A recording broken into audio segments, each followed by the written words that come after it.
welcome to Easy Eats with Chef Yves. Today I'm in the Greener Villages Learning Kitchen with sous chef Jesse Pauls from Isaac's Way.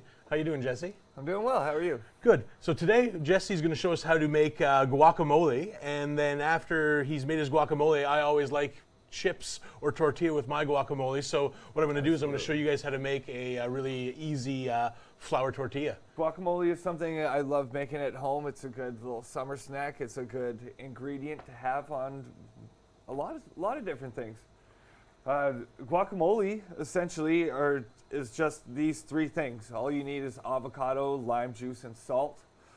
From there, people will add anything else they like, but if you have really good fresh ingredients like we have now, that's really all you need. Cool, that's awesome.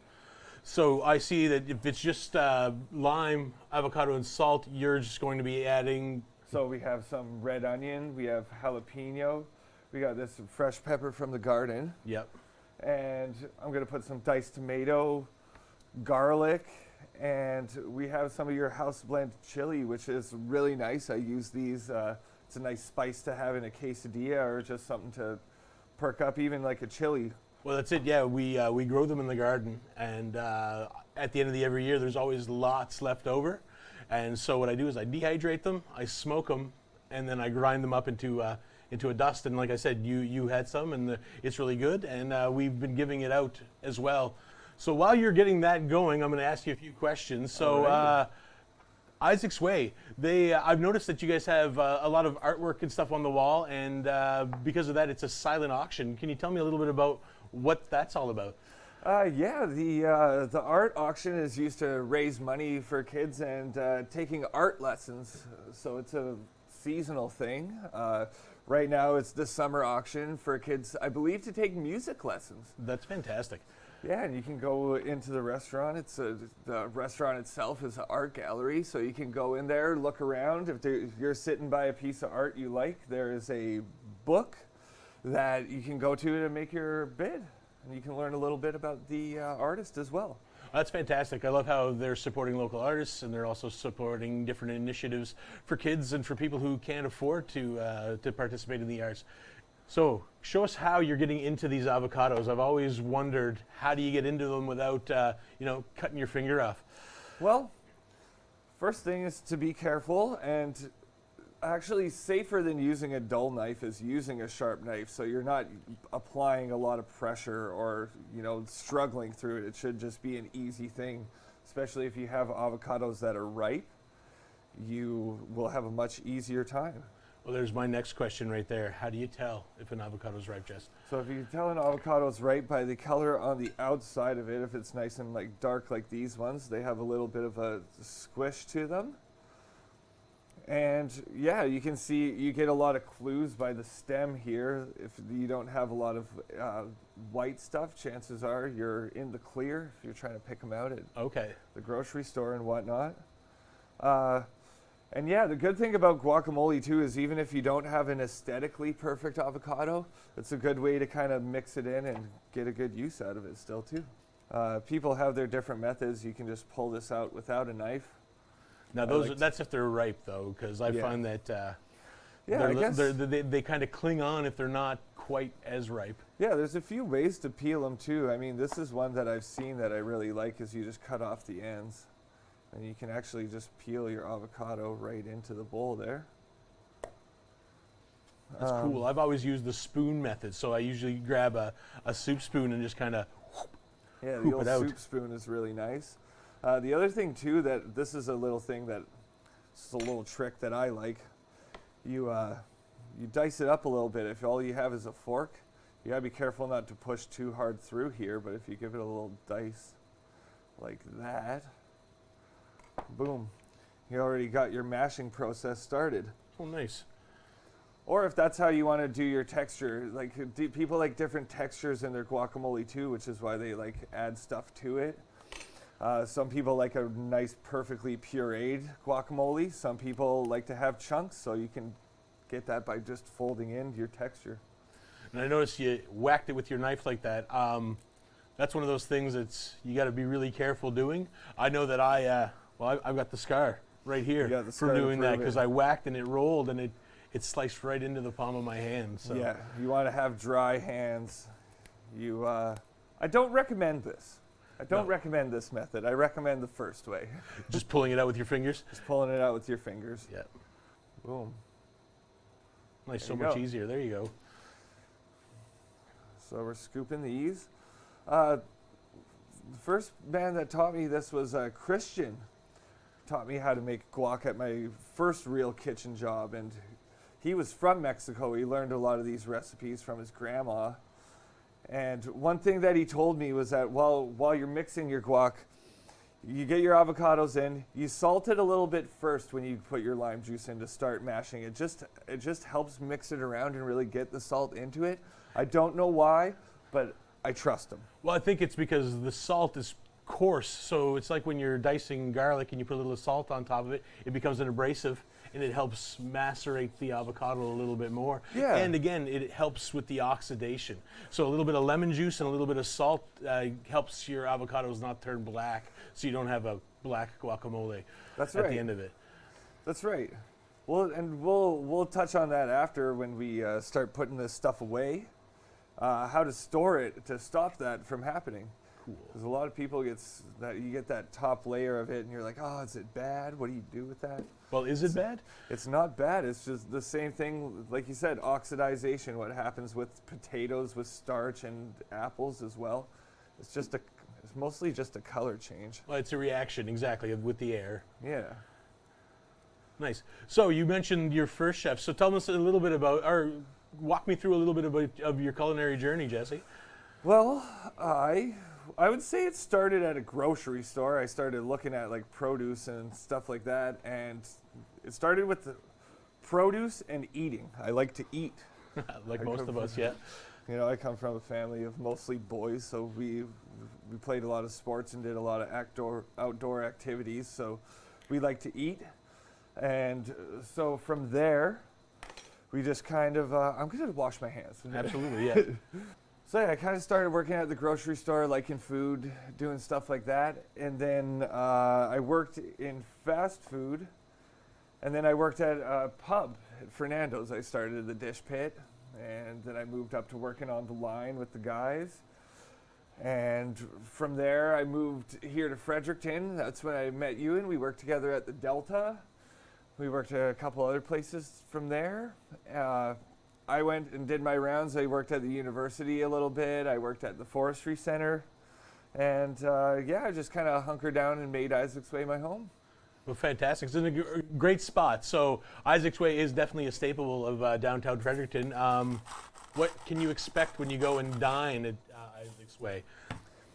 You can expect like a friendly family restaurant atmosphere. The inside of the restaurant is also an art gallery. Wasn't it the old York County Courthouse? Absolutely it was. That was its original purpose. Awesome. So full of history. So definitely a repurpose and very... It's, you know what, it's actually been a lot of things. It was the old courthouse, then it became the farmer's market, and then the butcher was downstairs. Before I squeeze these limes in here, I just wanted to show people, like I rolled these out to kind of break the membranes of the lime so that I can get maximum amount of juice out, because you want the maximum yield. And if you're making big batches of guac for like lots of people, you're doing like 20 avocados, stuff like that. You want like different ways to kind of squeeze your lime juice out. So if you have a pair of tongs, I mean, we have a juicer here as well, but this is my special technique, is that Christian taught me as well. It's just the back of a tong, so you can sit there and squeeze them out, and tongs are generally something people have around. We'll finish up with this guacamole right after these messages.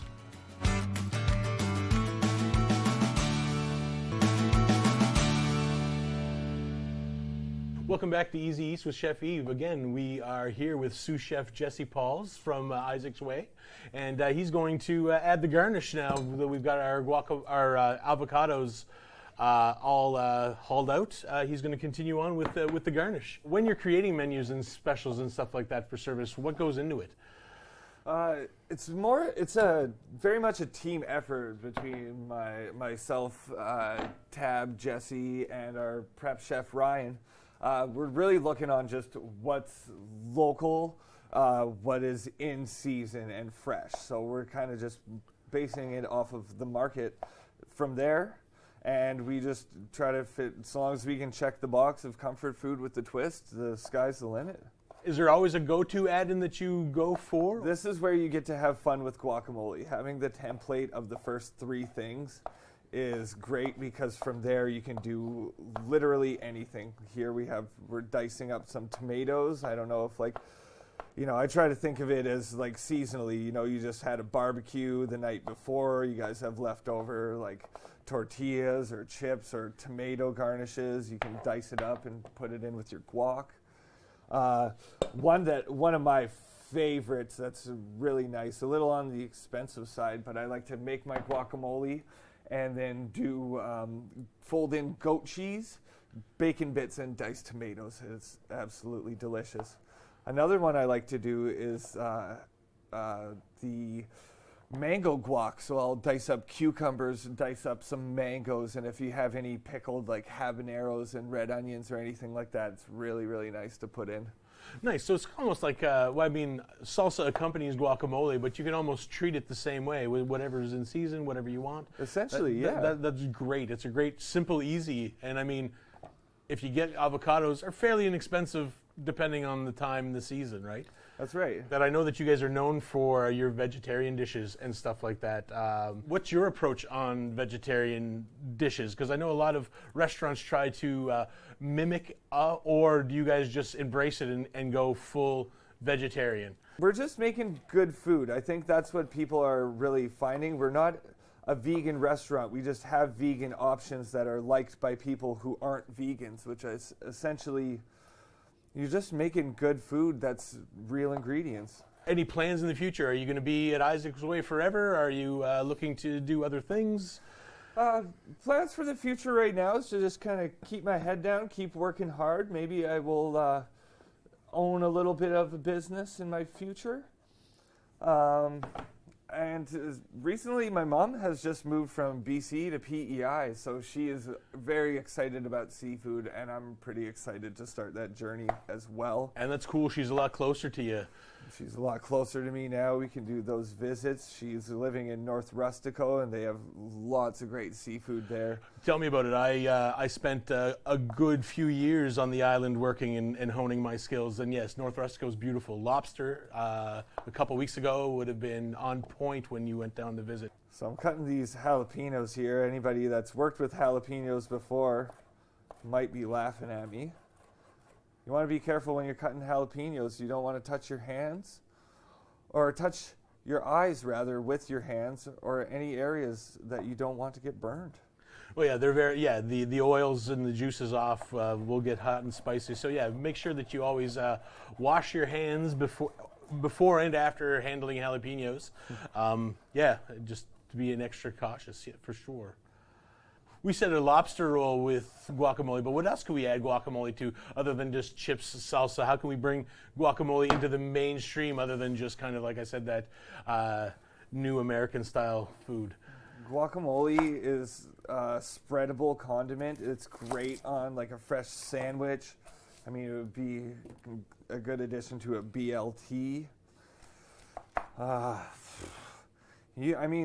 You can even use it as a coating in something. I was in, I believe, Halifax, and I went to a restaurant where they had guacamole stuffed onion rings.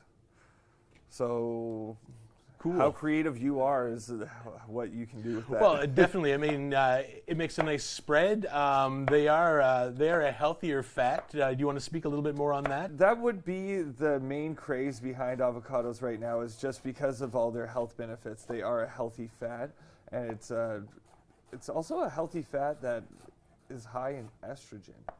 Okay, and it is a good fat, and it's good for blending.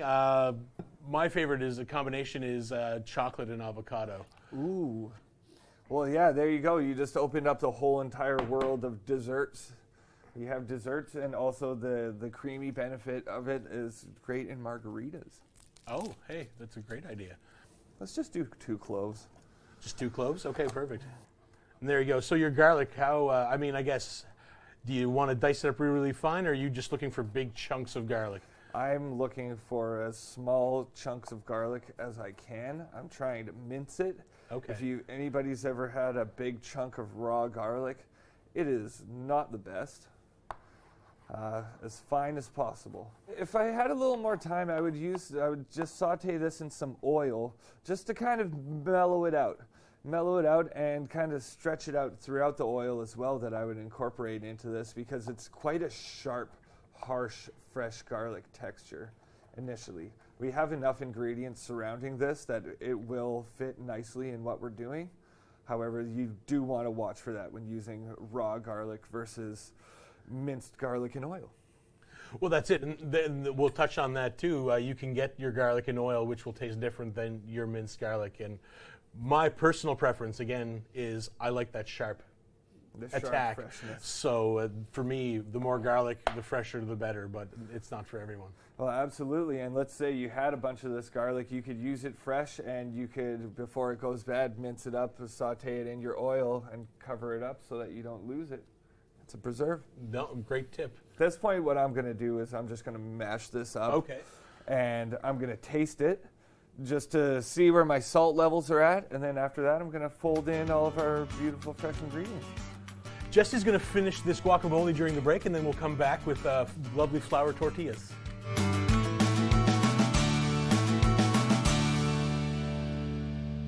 Welcome back to Easy Eats with Chef Yves. Again, we are here with sous chef Jesse Pauls from Isaac's Way.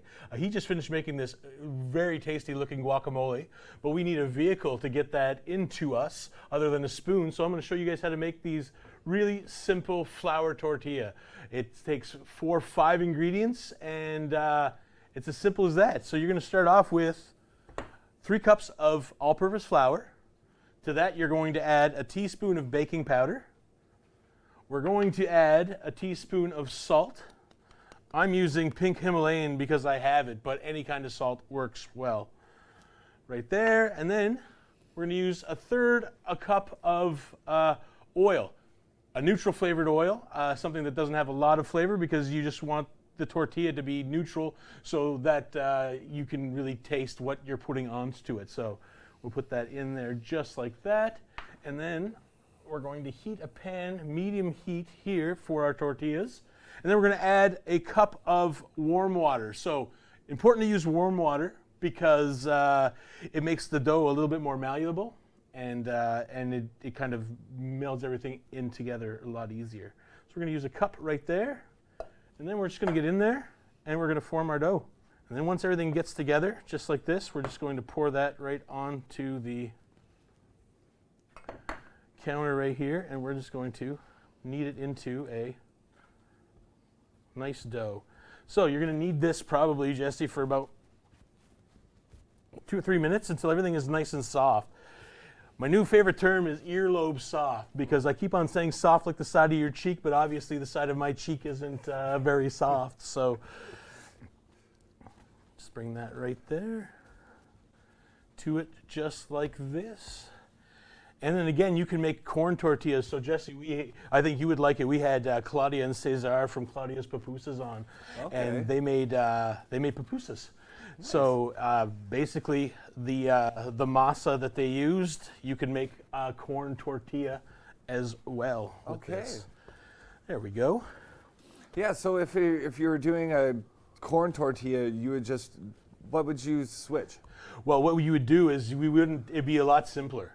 It's equal parts masa farina and water. Again, you would use warm water. So if you wanted to make a cup of dough, it would be a cup of masa and a cup of warm water. And then masa would be the brand of corn flour. It would be the brand. The masa farina is the one that you can get at any grocery store here. It's the one that they use. And again, I learned that I was using the wrong stuff too, because it's not cornmeal, it's corn flour. And you really have to watch that you're not using a fine cornmeal. You're actually using a corn flour. Right. All right, so our dough is nice and soft right here. And all we're going to do is we're just going to grab my little knife here. So we're just going to pull off a section of it, roll it into a ball, just like this. We're only going to make one here just to show everybody how to make it. Okay. And then once it's in a ball, we're just going to grab a little bit of flour and again, just roll it out. So we're going to roll it out as thin as we can because you don't want a big thick tortilla. Right. And then a little more flour right here. And then we're just going to grab a frying pan or a cast iron skillet, or if you have a barbecue, you can grill it on the barbecue. Would you want a flat surface on your barbecue, or would you do it on the grate? Oh, I would do it right on the grill. On the grill, it'll add that char and stuff that you're looking for. Okay. So we've got this rolled out, and you see it's paper thin. It doesn't have to be round. And all we're going to do is we've got our pan on a medium heat. We're not going to put any fat or anything on the pan. We're just going to dry toast it. Okay. Then we're going to grab a little spatula. If you've got chef fingers like us, Jesse, we can just flip that like that, but we aren't. So when you're going to cook it, what you're looking for is this kind of like a pancake. The edges will dry out a little bit. You'll start to see a little bit of bubbling. We're just going to turn the heat on it a little bit more. But it's more would you say it's more like a crepe than a pancake? Well, I guess it's more like a crepe than it's thinner, right? But you're looking at essentially you're looking at the same cook as a pancake, right? Same cook as a pancake. So you're looking for it to start to bubble up and things like that. For bubbles in the middle. And it's cheaper to make it like this. So the recipe that we have here today will make you probably about anywhere from 16 to 18 8 to 10 inch flatbreads or tortillas. Now, if you would buy that at the grocery store, it would cost you probably about $4-5. Yeah, like 5 or 6, yeah. $1.70 top end. Really? Really, yeah. Safety first. See, it's starting to fluff up a little bit. We're just waiting for things to dry up. And then, there we go. We'll flip it, and as you can see, it's kind of golden brown there. And this nice golden and it's nice and crispy. And again, you play with your heat. So the first one's always the tester, you know that. And then as you kind of play with the heat in your pan, and then you just kind of make them. But on the grill, they take literally 30 seconds per side. You pop them on, they'll fluff up kind of like a pita. You flip it over, and then you'll get those nice burned char marks and stuff like that. So I guess you can keep turning it up until you start seeing some black. Exactly. If you want that black, it's okay, as long as it's not all black, right? Yeah, and I guess that's all personal preference too. Like I personally like a good char on something, like a nachos with a good char or a tortilla with a good char, but it's not for everybody. Some people, golden is as far as they'll want to go. And if you want to speed up the char on this, I could have added a little bit of olive oil into the pan, and then it would have given it more of a crispier dough feel. Okay. But what I want it to be nice and soft, because then we'll be able to wrap something in it. Right. Or conversely. But you can also take these, if you don't use all of them, we can wedge them up, toss them in the oven, then we're talking about those chips that you can have with your guacamole. Right. But right now, we are done. That's what we're talking Here's about. Here's our flatbread right there. Look at that. So Jesse, if you want to cut that up, and then pass some over to me, and then we will partake in this lovely guacamole that you've made for us today. There you are. Right on. Little guac, just like that. Go for it. Thanks, Jess. Thank you. Have a great day. Cheers.